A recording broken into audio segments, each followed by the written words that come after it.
여러분들이 입사 지원을 하실 때 가장 먼저 마주하는 것이 바로 이력서죠. 아마 실습이나 취업 준비를 앞두고 이력서를 준비하는 친구들이 많을 거라고 생각해요. 이번 강의를 통해서 이력서의 기본 틀을 다질 수 있는 시간이 되었으면 좋겠습니다. 그럼 이력서 작성법 목차를 먼저 살펴보도록 할게요. 자, 첫 번째로는 이력서는 무엇인가요? 두 번째, 이력서 작성법. 세 번째, 이력서 작성 이것만은 기억하자. 에 대해서 알아보겠습니다. 자, 첫 번째, 이력서란 무엇인가요? 에 대해서 알아볼 거예요. 이력서라고 하면요, 나와 구인처와의 첫 만남이라고 할 수 있습니다.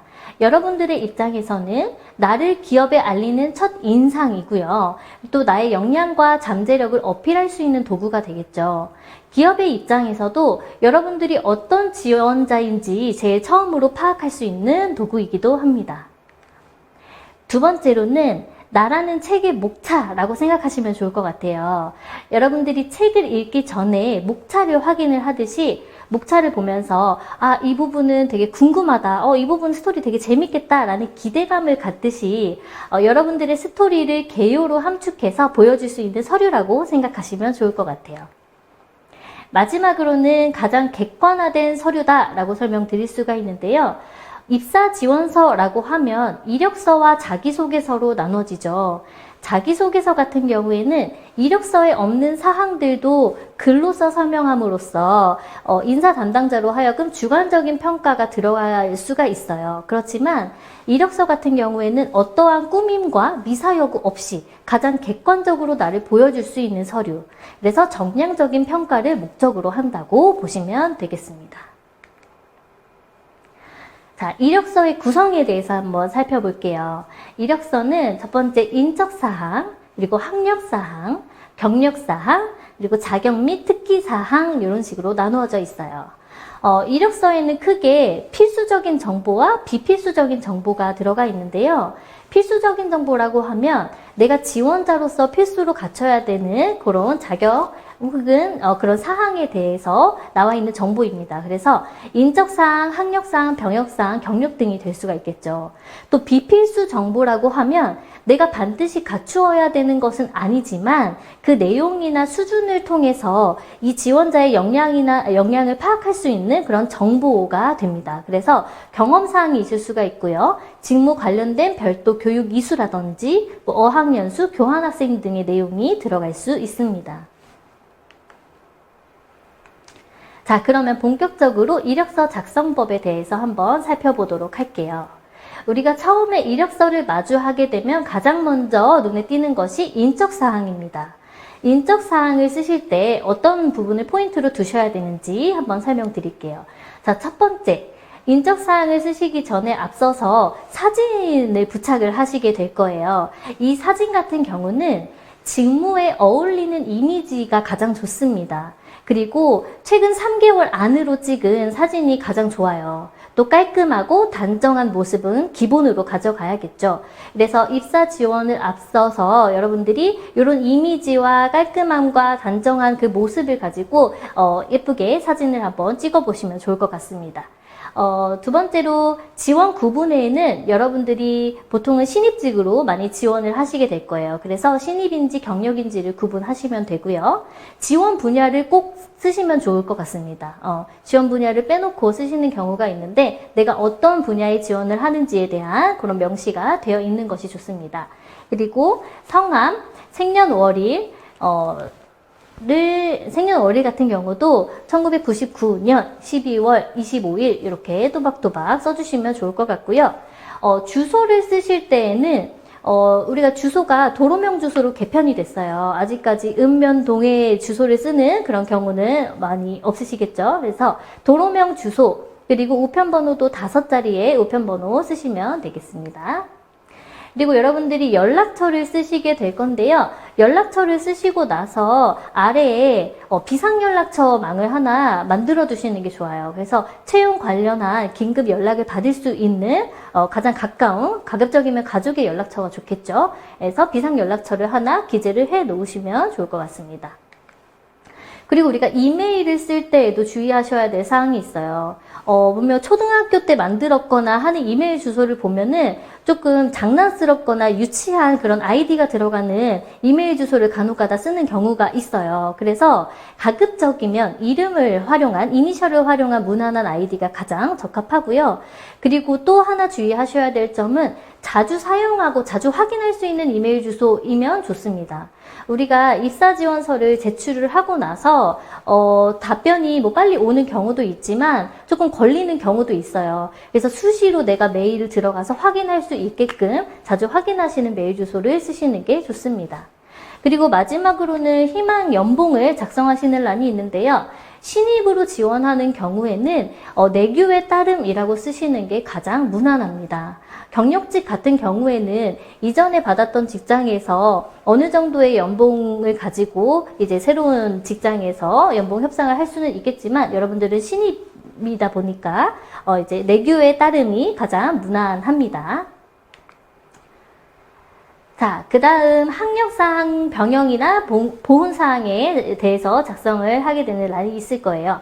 학력사항 같은 경우에는 보통 2줄 정도로 작성을 합니다. 그래서 고등학교, 대학교 정도 작성을 하시면 되고요. 간혹 가다가 선생님 저는 편입했어요, 재입학했어요 하는 친구들이 있어요. 그런 경우에는 3줄까지 작성을 하셔도 괜찮습니다. 주어진 양식이 만약에 제일 최근 순위 아닌 고등학교부터 이렇게 쓰게끔 되어 있다면 그렇게 쓰시면 되겠지만 자유 양식이라면 가장 최근 순의 학력으로 쓰시는 게 가장 무난합니다. 그래서 가장 최근 순으로 쓰시면 되고요. 날짜 같은 경우에도 몇 년도 몇 월까지 이렇게 년, 월 정도만 쓰시면 될 것 같습니다. 그리고 졸업 구분에 있어서 조금 헷갈리시는 분들이 많으실 거예요. 선생님 저는 재학인가요? 졸업 예정인가요? 졸업인가요? 헷갈리시는 분들이 많으실 텐데 내가 1년 안에 졸업할 예정이다 라고 하시면 졸업 예정이라고 쓰시면 되고요. 졸업하기까지의 기간이 좀 많이 남았다 라고 하시면 그냥 재학이라고 쓰시면 되겠습니다. 자, 그리고 병역 및 보훈사항에 대해서 기재를 하실 때는요, 남자분들 같은 경우 병역에 내가 면제가 되었다라고 하시면 면제 사유를 간단하게 기재를 해주시면 되고요. 그리고 보훈사항에 체크를 하실 때에는 채용 공고에서 우대사항을 미리 확인하시는 게 좋아요. 내가 우대 대상자인지 아닌지를 먼저 파악을 하시고 우대 대상자라면 예스에 체크를 하셔서 우대의 조건을 가져가시면 되겠습니다. 장애 여부도 마찬가지이고요. 그래서 여학생 같은 경우에는 이제 만약에 자유양식이다라고 한다면 병역 및 병역 사항은 굳이 이렇게 넣지 않아도 생략하셔도 괜찮습니다. 자, 그 다음 경력 및 경험사항을 작성하는 방법에 대해서 알아볼게요. 이 부분은 굉장히 헷갈려하는 친구들도 많고 좀 어려워하는 친구들도 굉장히 많아요. 선생님, 경력하고 경험을 어떻게 구분할 수 있을까요? 라고 물어보는 친구들이 많은데 경력사항 같은 경우는 금전적인 보수를 받고 일정 기간 동안 근무를 한 경우는 경력사항이라고 봅니다. 예를 들면 인턴이나 아르바이트가 될 수가 있겠죠. 선생님 저는 근로장학생 했는데요. 근로장학생도 경력사항에 들어가나요? 하고 물어보는 친구들도 간혹 있어요. 근로장학생 같은 경우 보수가 아닌 장학금 수혜자로 해당이 되기 때문에 경력에는 해당이 되지 않습니다. 이 점 주의하시면 좋을 것 같고요. 자, 그러면 경력사항을 기재하실 때에도 똑같이 활동기간, 년, 월에 대해서 기재를 해주시면 되고요. 기관명도 정확하게 기재를 해주시면 됩니다. 직위도 내가 인턴인지 아르바이트로 지원했는지에 대한 구분을 명확하게 해주시면 좋을 것 같고요. 활동 내용 쓰실 때 주의하셔야 될 사항이 있어요. 보통 이제 우리가 뭐 홀 서빙을 하거나 그런 단순한 아르바이트를 하더라도 활동 내용에 홀 서빙, 매장 청소, 캐셔 이런 식으로 쓰시는 경우가 있어요. 그런데 보다 조금 업무 용어로 바꿔서 쓰시는 것이 좋습니다. 예를 들면 고객 응대, 매장 관리 같은 그런 업무와 관련된 용어로 쓰시는 게 가장 좋고요. 그리고 또 가장 좋은 것은 내가 지원하는 직무의 내용과 관련이 있도록 쓰시는 게 가장 좋습니다. 경험사항 같은 경우는 금전적인 보수가 없는 외적인 활동을 얘기를 해요. 그래서 여러분들이 뭐 동아리, 뭐 서포터즈, 봉사활동, 현장 실습, 프로젝트, 뭐 교내 축제, 부스 활동 등 정말 다양하게 쓸 수 있는 사항이 많기 때문에 최대한 내가 직무와 조금이라도 관련이 있다라고 생각이 들면 꼭 기재를 하시면 좋을 것 같습니다. 그래서 경력이나 경험 사항을 쓰실 때에는 뭐 단순한 편의점이나 패스트푸드 이런 아르바이트 경력을 길게 나열하는 것은 크게 도움이 되지가 않아요. 그래서 지원하는 회사 그리고 업무 부서에 따라서 얼마나 유사한 경험을 많이 했는가는 이제 회사 입장에서 신입사원을 교육시키는 데 들이는 시간, 비용을 줄일 수가 있고 또 급한 경우에는 현장에 바로 투입될 수 있는 메리트가 되기 때문에 경력사항과 경험사항은 여러분들이 직무에 관련이 있다라고 하시면 꼭 이렇게 많이 쓰시면 좋을 것 같습니다. 자, 그리고 자격, 어학, 수상 내역을 쓰시는 칸에 대해서 한번 알아볼게요. 자격증 같은 경우에는요, 직무의 내용과 가장 관련이 있는 순서대로 쓰시는 게 가장 좋습니다. 선생님, 저는 자격증의 그 연관성이 다 비슷비슷한 것 같아요 라고 하면 가장 최근에 딴 자격증 순서대로 쓰는 것이 가장 좋고요. 그리고 자격증 같은 경우에는 이미 날짜 발급 날짜에 면, 월, 일까지 나와 있기 때문에 이런 부분도 꼼꼼히 확인하셔서 쓰시면 되겠습니다. 그리고 발급 기간 같은 경우에도요, 발급 기간의 명칭은 고유명사이기 때문에 띄어쓰기 없이 기재를 하시는 게 좋습니다. 간혹 가다가 대한상공회의소도 대한 띄고 상공 띄고 회의소 쓰시는 분들이 많은데 그냥 붙여서 쓰시는 게 가장 좋습니다. 어학을 쓰실 때에는요, 유효기간이 만료되지 않았는지 여러분들이 잘 체크를 확인하신 다음에 기재를 하시는 게 좋습니다. 간혹가다 유효기간이 만료가 되었는데도 이렇게 이력서 상에 쓰는 경우가 있어요. 그런 부분을 잘 체크하시면 좋을 것 같고요. 그리고 기간명이나 점수, 그리고 발급 기간도 여러분들이 잘 확인하시고 쓰시면 좋을 것 같습니다. 수상 및 장학 내역 같은 경우에는 만약에 내가 선생님 저는 학교 다니면서 뭐 수상을 한 적이 없어요. 장학금을 받은 적이 없어요. 라고 하는 친구들은 칸을 생략하셔도 괜찮아요. 우리가 이력서를 작성하는 데 있어서 가장 중요한 것은 최대한 빈칸이 없도록 작성을 하는 것이 가장 좋습니다. 빈칸이 그대로 남아있는 상태로 이력서를 제출하게 되면 자칫 준비가 안 된 상태로 지원을 하는 것처럼 비추어질 수가 있기 때문이죠. 그래서 수상 및 장학 내역도 수상 일자를 기재하시고요. 어떤 상을 수상을 했는지 그리고 어떤 기관에서 어떤 내용으로 수상을 했는지에 대한 그런 내용을 적으시면 좋습니다.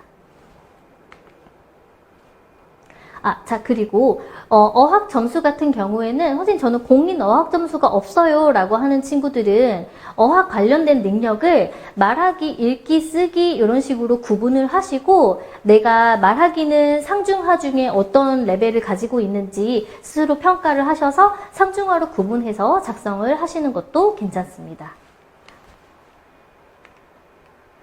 자, 그 다음 기타 사항에 대해서 알아볼게요. 여러분들이 컴퓨터 활용 능력에 대해서 이제 쓰시는 분들도 있는데 간혹가다 자격증이 없는 친구들도 있어요. 자격증이 있으면 물론 자격증을 안에 쓰시면 좋겠지만 자격증이 없는데 내가 그래도 저는 워드나 엑셀을 어느 정도 할 줄 알아요 하는 친구들은 이런 식으로 어떤 프로그램인지 뭐 워드인지 엑셀인지 파워포인트인지 구분하셔서 이것도 활용 수준을 상중하로 나누어서 구분을 하시면 좋습니다. 그래서 가장 직무와 가장 관련이 있는 프로그램이 어떤 프로그램인지를 한번 잘 생각해 보시고 가장 관련이 있는 것부터 구분해서 쓰시는 게 좋습니다.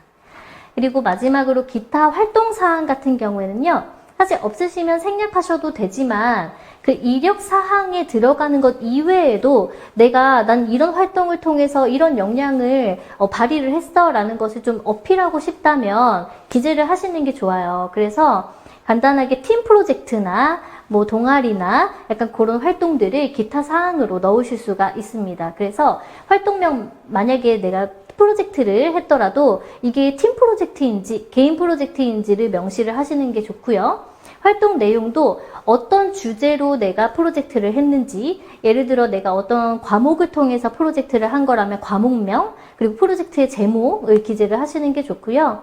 역할 같은 경우에도 내가 그 팀 프로젝트에서 맡은 역할이 뭐였는지, 나는 조사랑 데이터 분석을 수행했어 라고 하면 조사 및 데이터 분석 수행 이런 식으로 기재를 하면 좋고요. 그리고 활용 방법. 이 프로젝트를 가지고 이 프로젝트를 내가 어떤 방법으로 어떤 대상을 통해서 내가 프로젝트를 진행을 했는지 이런 부분을 쓰시면 좋습니다. 자, 그리고 나서 이제 마지막으로 이력서를 제출을 하셔야 되겠죠. 제출을 하시기 전에는 이제 간단하게 서명을 받는 란이 있습니다. 그래서 위에 기재한 사항은 사실과 틀림이 없습니다 라고 명시를 하고 이름 옆에 친필로 혹은 도장으로 여러분들이 스캔을 하셔서 옆에 이렇게 첨부를 하시면 되겠습니다. 그리고 제출하시기 전에는요, 파일명을 지원 직무와 이름을 같이 기재를 하시는 게 가장 무난해요. 그래서 인사 담당자가 이메일을 확인을 했을 때, 이 친구가 어디에 지원하는구나, 누구구나 라는 것이 파일명으로 눈에 보여질 수 있게끔 정리를 하시면 좋을 것 같고요. 간혹 가다가 폰트가 깨지거나 파일이 어그러지는 경우가 있기 때문에 만약에 자유 형식으로 이력서를 제출하는 기간이라면 가급적으로 PDF 형식으로 변환해서 제출하시는 것이 좋습니다. 자, 세 번째로 이력서를 작성하실 때 여러분들이 꼭 기억하셔야 될 사항들에 대해서 설명드릴게요. 자, 첫 번째로는 아까 얘기한 것처럼 이력서 상에는 최대한 빈칸이 없도록 만드는 게 좋습니다. 그래서 특히 경험이나 경력사항을 쓰실 때에는요, 직무와 회사나 조금이라도 연관된 것이 있으면 여러분들이 기재를 하시는 것이 좋고요. 또 자유 양식의 이력서 같은 경우에는 굳이 내가 쓸 수 없는 항목들을 그대로 남겨두지 마시고 쓸 수 없는 항목들을 생략하시고 내가 이런 부분들은 조금 더 채울 수 있을 것 같아요 하면 그 양식을 여러분들이 편집하고 구성하셔서 작성하시는 것이 가장 좋습니다. 이것보다 가장 좋은 방법은 여러분들이 남은 대학 생활 동안 이력서에 들어갈 만한 사항들, 자격증이라든지 경험이나 경력 사항들을 남아있는 대학 생활 동안 많이 채워놓는 것이 가장 좋은 방법이겠죠. 두 번째로는 지원하는 직무와의 연관성, 그리고 일관성이 가장 중요합니다. 경력이나 자격사항, 또 이런 부분들을 쓰실 때에는 직무와 가장 연관성이 높은 것 위주로 쓰시는 게 좋아요.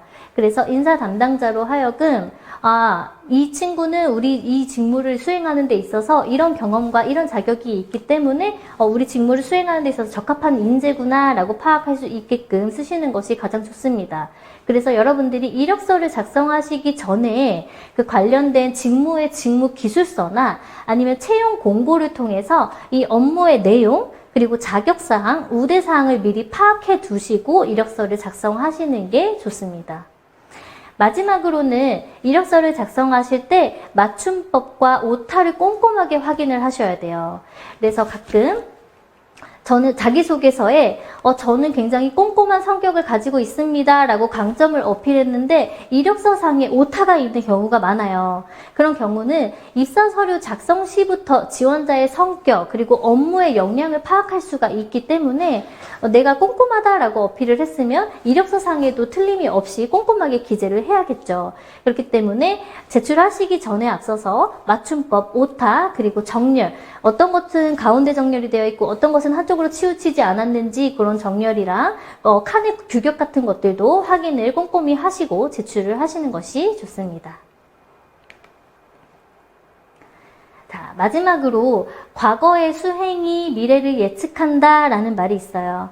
여러분들이 앞으로 입사 지원을 하시는 데 있어서 내가 여태까지 어떤 경험과 어떤 그런 자격을 가지고 있었는지에 따라서 인사 담당자들이 미래에 이 친구는 업무를 굉장히 잘 할 수 있는 친구구나 하는 그런 미래 행동을 예측할 수 있기 때문에 여러분들이 지금 보내는 이 대학 생활을 꼼꼼하게 목표 관리, 계획 관리 철저하게 하시고 알찬 대학 생활을 하시면 좋을 것 같습니다. 자, 그러면 여기서 이력서 작성법 마치도록 하겠습니다. 감사합니다.